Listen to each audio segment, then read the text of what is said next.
My name is Bill Magsam, and been a lifelong resident of Belmont here. As a matter of fact, you and I have something very much in common. We're both graduates of the class of 1967. 50 years. 50 That's years, right, 50 years. June 2 7th. two days ago. 2 days ago, 2 yeah. days ago, that's right. Well, as you know, graduating from the class of 67, we were right in the height of the Vietnam War, and I think most of us realized that eventually we were all going to have to fill our military obligation. So I worked for a year, and then my dad had been in World War II in the Navy, and I decided I would kind of follow in his footsteps, and decided to join the Navy in 1968. So I went to the Fargo building, or what they called the Navy building back there in South Boston on Summer Street.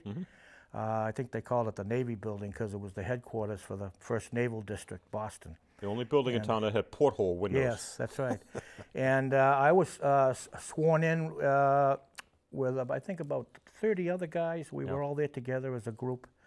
But the plan that I had chosen is I got sworn in, but I didn't have to go right away on my active duty, because a lot of guys did that. And I can remember after we were sworn in, we got sworn in, I think he was the commander, an admiral, he was the commander of the 1st Naval District. And after we got sworn in, they took us down to this kind of like an assembly room, and we waited there, and the next thing I remember was a chief petty officer came into the room, and he had us all sit down, and he started to talk about anyone interested possibly in volunteering for submarine duty. And there weren't too many people, raising their hands at first, but he started to talk on. And there's a story I like to tell. He hit upon 3 phases. He said, first of all, there's a very good chance you could get a submarine based right at the sub base in New London or Groton, Connecticut, right here, not far away at all. And that kind of perked a few ears up. And then he said, and also he says, people that volunteer for sub duty, they get a little extra pay, kind of an incentive pay or hazardous duty pay, however you like to call it. And the third thing he says, people in the submarine service get the best chow in the Navy. And I raised my hand and I said, I'm ready. So, but out of the 30 guys that were sworn in that day, approximately 30, there were only 3 of us that wanted to go down and talk to these people about going to volunteer for sub duty. So I found myself, after basic training, getting assigned to the enlisted men's submarine school down there at the sub base in New London. And that was an 8-week course. And then after submarine school, I got assigned to the USS Cobbler, which was a diesel submarine there down at the base. So everything that he said was going to happen happened in my favor. So that's how we got going on that. So where did you, you were based in London the whole time? Or? Yes. But where did you go out to? You had Oh yes, ports of call? Yes, we did. We had plenty of sea time. Other than the overhaul in the Philadelphia Naval Shipyard, we went for a 6-month overhaul down there. But other than that, I was always home ported at New London. But oh yeah, we did a med cruise. I did a Caribbean run, a northern run, a run up to Canadian run up to Halifax, Nova Scotia, and also basic ops out in the Atlantic Ocean with surface craft and aircraft and things like that. And what was your it'd be a rating in the Navy, right? Right. Yes. What was your well, rating? I ended up as an engineman 3rd class. Okay. Okay, but when I reported aboard, I was assigned to seaman duty, like any sailor first reporting aboard. And at sea on a submarine, seaman duty pretty much just consists of lookouts on the bridge, and helmsman watch, and that's on the surface. Now on a dive, the lookouts come down and they man the bow and the stern planes. Now the planes on a submarine make the submarine rise and lower. And the officer that's on the bridge with the sailors, when he comes down, he becomes the diving officer. So he's telling them just what to do in the dive. And but eventually I ended up going back into the engine rooms to work, and that's where I wanted to be. And I got rated as a third-class engineman, and I first stood oiler watches, which is kind of like there are two men in each engine room compartment. There's a throttleman, he's in charge of the room, and his assistant is the oiler. I stood oiler watches at first until I became qualified as a throttleman. And you're in charge of the engine room for your watch. So without violating any top secrets, can you tell me how many people were on board, or what the makeup of the crew was? Yeah, we had about, I'd say approximately 80 men, and there were 9 to 10 officers, and the rest were all enlisted men, from chief petty officers on down. Where did you bunk when you were on board? How'd that work out? Did you have your own bunk, or did you share when someone was on or off? No, we actually had enough bunks for everyone. Okay. Now, in today's boats, or some of the nuclear attack boats that are out there today, some of those guys do have to hot bunk. Yeah. But no, we were fortunate enough between the 2 torpedo rooms and the 2 battery compartments. We had enough bunks for everybody. I first bunked in the after battery compartment. Also has the galley and the crew's mess and the heads.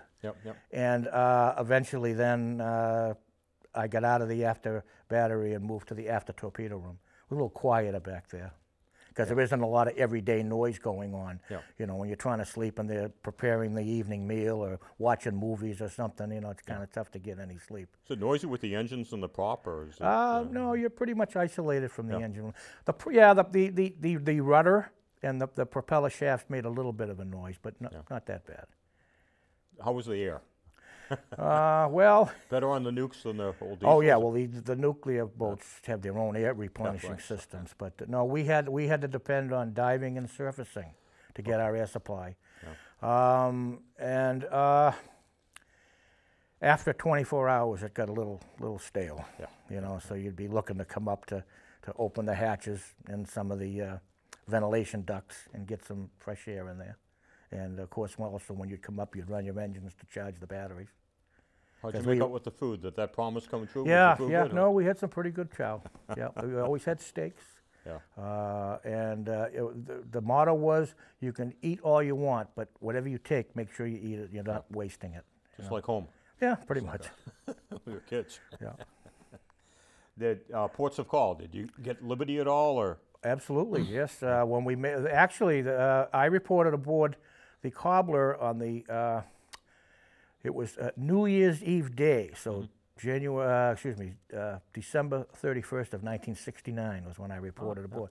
So we were off for the New Year's weekend, and then January 5th we were heading to the Med for 6 months. And I didn't realize that. I had got my orders, and I didn't realize that until I was walking across the brow with my sea bag over my shoulder and my orders in my hand, and the topside watch asked me if I was ready for the Med. And I says, I don't know what you're talking about. He says, well, we're leaving in 5 days for the Mediterranean for 6 months. And that was the first I knew of it.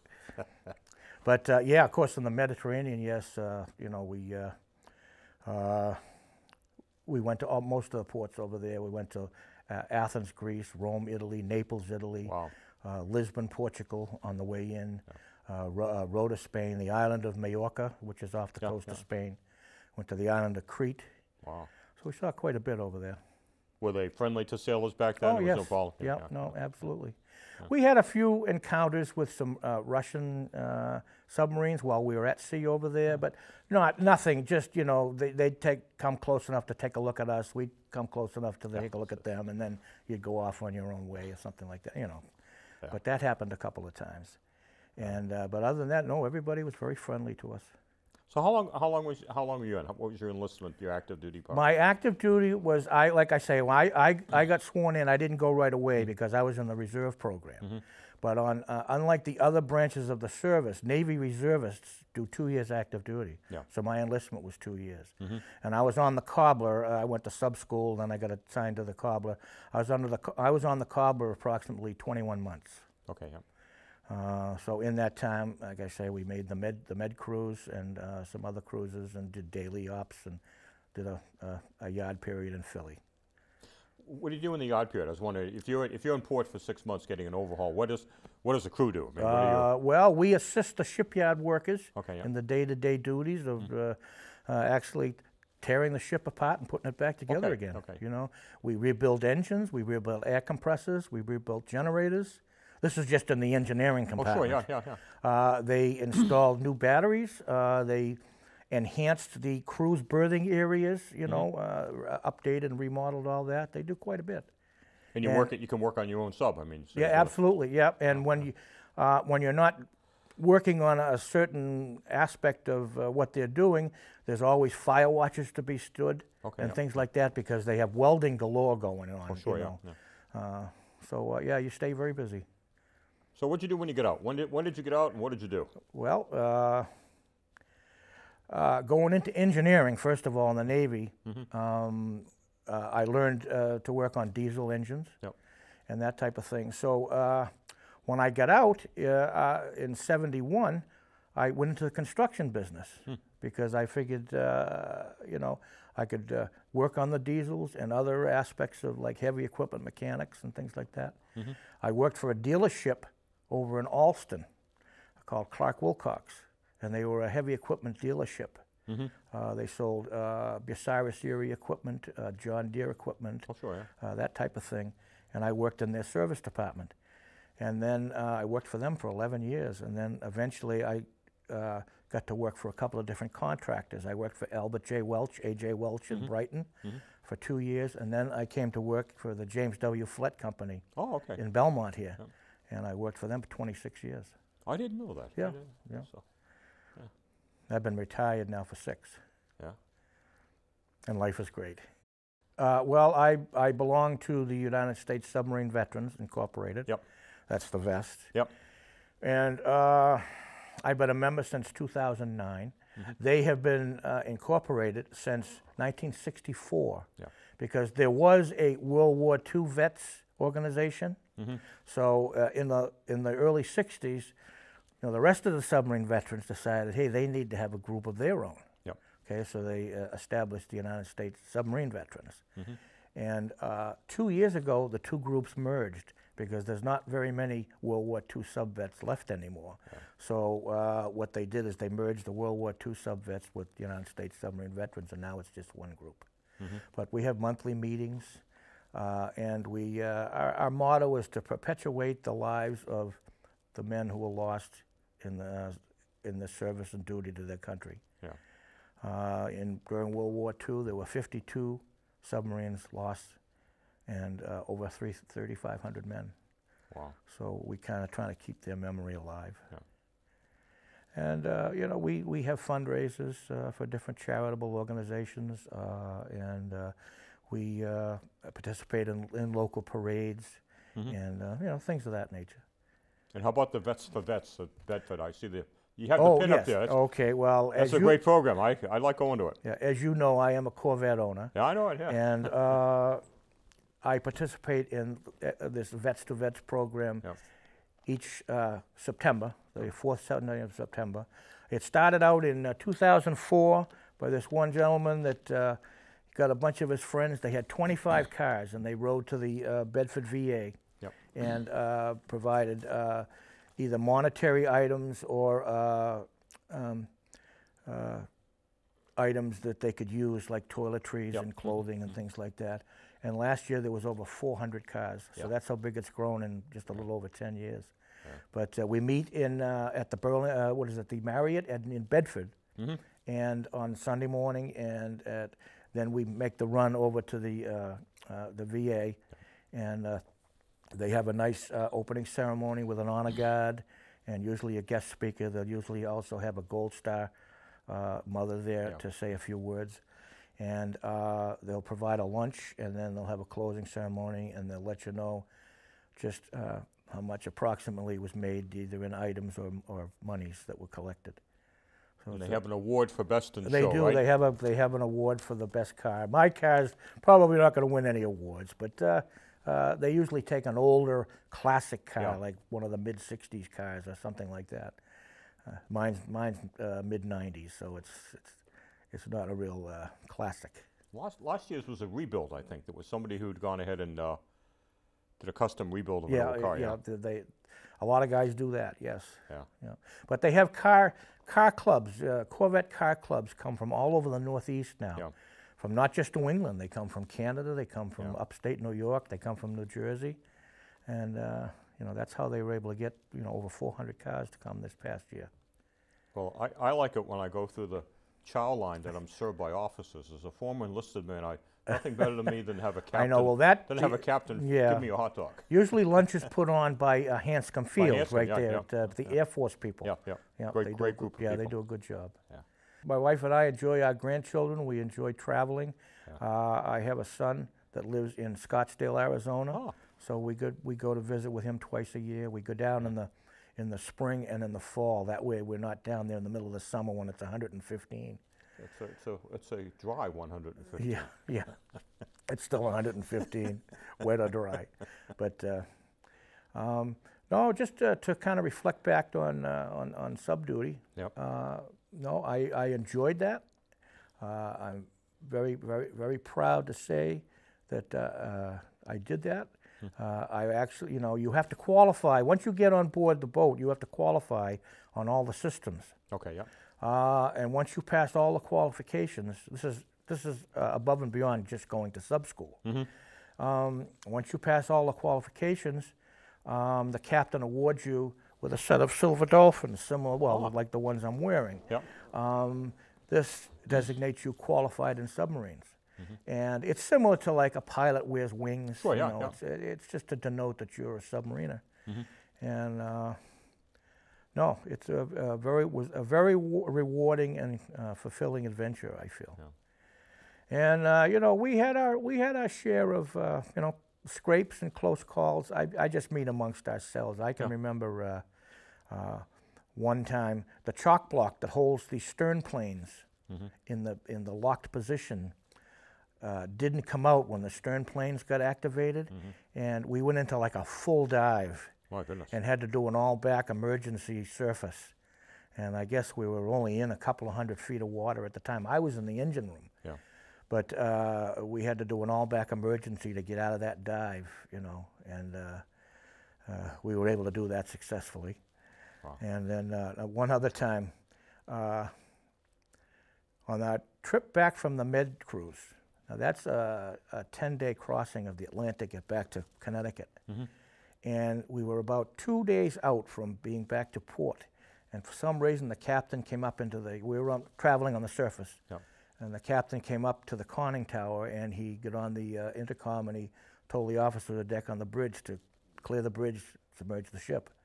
So on that order, the lookouts come down. They're going to man their planes down at the diving station. The officer comes down. He's, like you do see in the old World War II movies, he pulls the hatch down tight, and the quartermaster goes up and dogs the hatch. Then he continues on down, and he's in charge of the diving station. Well, as the lookouts were coming down that day, the captain in the conning tower grabbed, this fellow's name was Stretch Clausen. He was about 6'4" or something like that, and we called him Stretch. And the captain grabbed Stretch Clausen and pulled him over by him and hid him behind the periscope. So as the other lookout and the diving officer came down, the hatch got dogged and continued on down into the control room. The officer didn't see Stretch over there. So he gets down to the diving station and sees there's only one plainsman there. Okay, where is Stretch? No one knew where Stretch was. Did he go overboard? All of a sudden, here's another emergency surface because we're starting down. Here's another emergency surface. Now all hands have to be accounted for on a man overboard type situation. And everyone was accounted for except Stretch. And then all of a sudden, at the end of the captain pulled him out from behind the periscope and said, "Here he is right here." It was, you know, just he planned this like a little sneak drill for everybody to see how we would react to it. Oh, it was an exercise. Yeah, it was an exercise that was just in his head and nobody else's. So Stretch was okay, but we thought we lost him. That's traumatic. Yeah, it sure is. Yeah. Yeah. Did you get in the exercise? Did you get back up on top quick, or? Yeah. Oh yeah.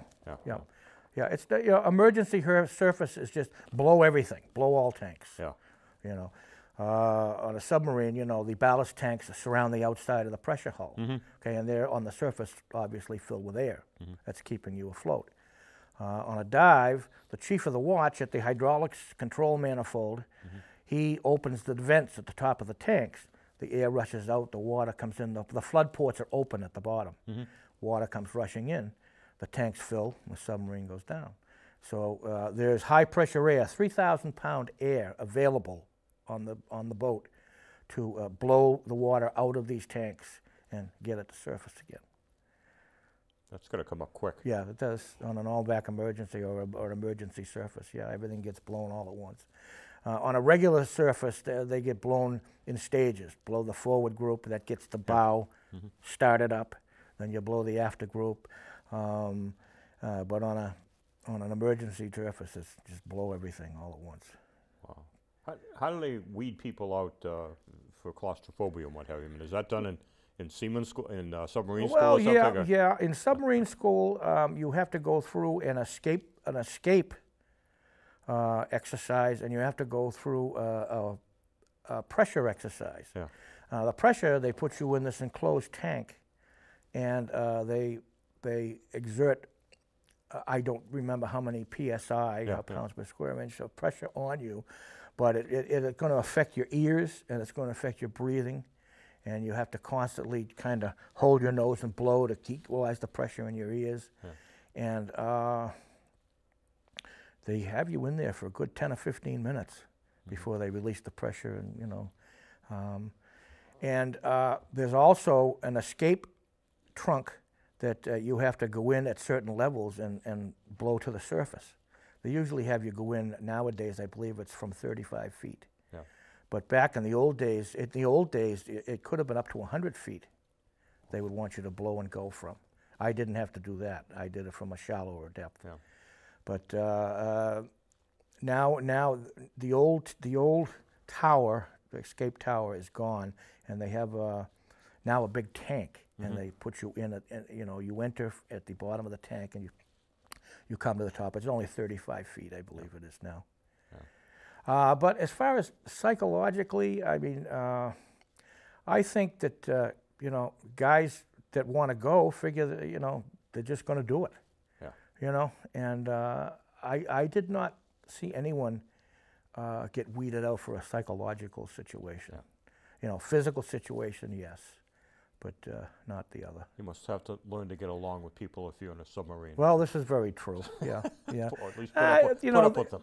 Yeah, there's, you know, we had our share of clowning around too, and you know, but it's a serious situation, and you know, all the crew is dependent upon each other. That's why there's that qualification aspect involved. Get qualified on all the different systems and all the different watches. So if you had to jump on someone else's duty because he was disabled or something happened, you know, you could do it, or at least have some sort of a knowledge of it. No, other than the med crews and the other runs we made to different ports, we operated out of New London, as I said, and it was a lot of times it was just either like weekly ops, and you would go out, and we would go out into the North Atlantic. We'd go out beyond Long Island Sound, past Long Island, past Montauk Point and Block Island, out into the Northern Atlantic, and just operate out there with either other submarines or surface craft or aircraft. You know, we'd go out there, and you know, they'd try to find us, and we'd try to maybe sneak up on them and shoot something at them without them knowing about it, and you know, that kind of thing. Did you also act as a potential rescue vehicle for planes that went down or something? Or we didn't, no. But that's what boats did during the war. Yeah. During World War II. Well, they picked up President Bush. They did, the USS Finback, when he was a young Navy pilot. But they would go out on what they call these wolf packs, or well, actually the Germans called their U-boats wolf packs. But they'd go out 3 or 4 subs at a time, and they would stand lifeguard duty off the coast of Japan. And anything like, you know, anything from a B-29 bomber to just a single engine fighter, anything went down, they were right there ready to lend a hand. As a matter of fact, the submarine that's down at Battleship Cove in Fall River, the USS Lionfish, that did lifeguard duty the last year or so of the war, and they rescued a B-29 crew. Wow. Yeah. Jeez. They also did two war patrols, the Lionfish. That's a submarine that we have kind of taken under our wing as submarine veterans to kind of try to maintain and upkeep. Yeah. We'll go down there and do anything that needs to be done. If it's just from polishing the torpedo tubes to doing a little chipping and painting, anything that needs to be done. And also we also go down and provide tours for the visitors to Battleship Cove. They love it when one of our guys goes down there and he spends the day taking people through the boat or just standing topside and telling them sea stories. And yeah, well, like I say, we were at the height of the Vietnam War, and I think most people realized that they needed to fulfill the military obligation. Yeah. And but no, I got out just like you in '71. Came back to Belmont here. I got married in 1972 to a girl just right over the hill in Watertown here. So. My wife's from East Watertown. Oh, yeah, that's right. Yeah. No, Barbara was from right near Watertown Square. Sure. Yeah. But we live in Belmont here. We're just right up the street on Lexington Street here, and we have 2 children. We have a daughter, Julie, who's married with a family, lives in Marlboro. And as I said earlier, my son lives in Scottsdale, Arizona. He's been there 6 years. He works for Grand Canyon University. Oh. You may have seen some of their commercials on TV. They're always advertising Grand Canyon University, mostly for their online courses. But he works there as a student recruiter to try to get students to come to the school. And he just recently finished his master's course through the school. Being an employee, he was able to take the master's course through the school, and he graduated in April. And we were out there to see his graduation. Yeah, we were out there for his graduation. So he got his MBA. Well, 50 years after you graduated from high school, he got his MBA. That's right, yeah. Time goes by, my friend. Good to see you, my friend. Yeah, you too, Bill. Thanks, Bill. Thank Thanks you. a lot. Bye-bye.